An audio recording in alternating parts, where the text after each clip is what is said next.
So what I look at is innovation in larger companies in more established industries. I think there's an awful lot of people out there who don't have the freedom, the flexibility to disrupt or to pivot or to explore adjacencies that, their companies and their part of their companies are expected to offer a product to a market that expects and needs them to offer that product. And how do you innovate when you're constrained like that? That's what I'm interested in, is how can we help those people become more innovative?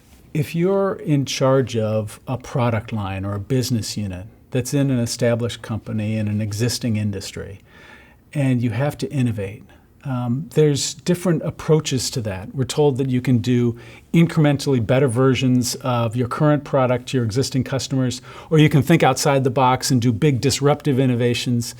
But I think there's a third option, which the best companies are doing, which is to innovate not inside the box or outside the box, but around the box. How do you surround your current product with complementary products, services, business models, channels to market that make that core product irresistible? Certain companies are doing that really well, but I think it's not an easy or obvious type of innovation. And so that's what I'm exploring now. So one example of a company that does this well, I wrote a whole book about, which is Lego. Lego is an easy-to-copy product. There's no patent protection on the brick. Anybody can make one, and lots of companies do. And yet their profit margin is over 30%. Their average annual sales growth is 20% every year for the last 7 years. Average annual sales growth is 20%, and average annual profit growth is 37%.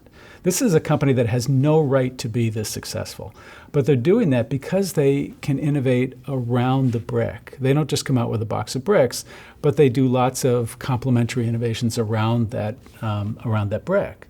There's other companies that do that well too. USAA in insurance. They offer similar insurance products to what everybody else does, but they approach the business completely differently in terms of how they structure it and the way they deliver their services. And for that reason, they're doing tremendously well.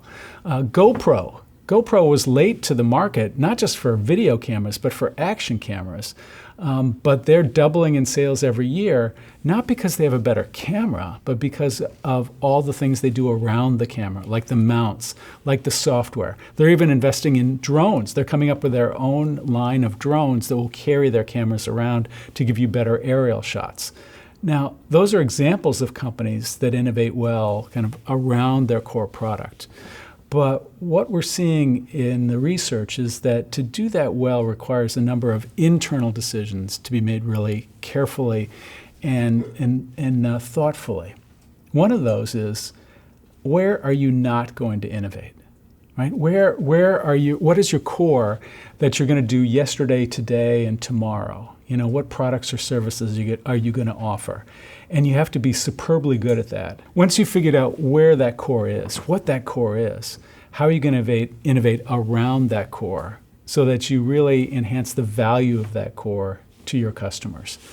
And that moves companies in a very different direction.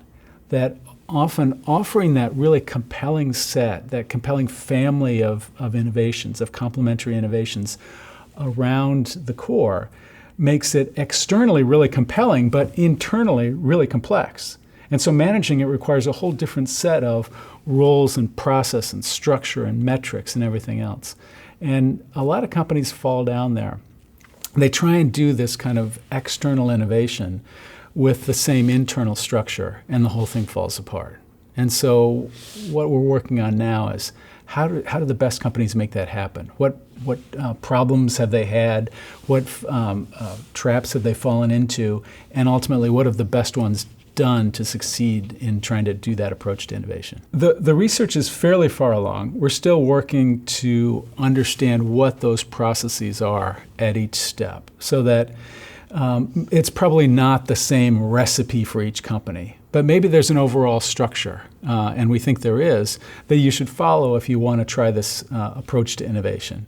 And I should say that we're not convinced that this is the approach to innovation that every established company must take, but rather, if you're going to innovate, you should be looking at the next big thing, right? You should be looking at that disruptive new technology that may change your market. You also should be looking at how do we make your current product, incrementally better for your current customers. But also, you owe it to yourself and your shareholders to explore other options for innovation. And so we're exploring what those other options are and how you would do it. One of the follow-up questions that we're going to be exploring through the Mac Institute is to start looking at innovation centers in companies. One of the ways that companies try to boost innovation is they open up a corporate innovation center.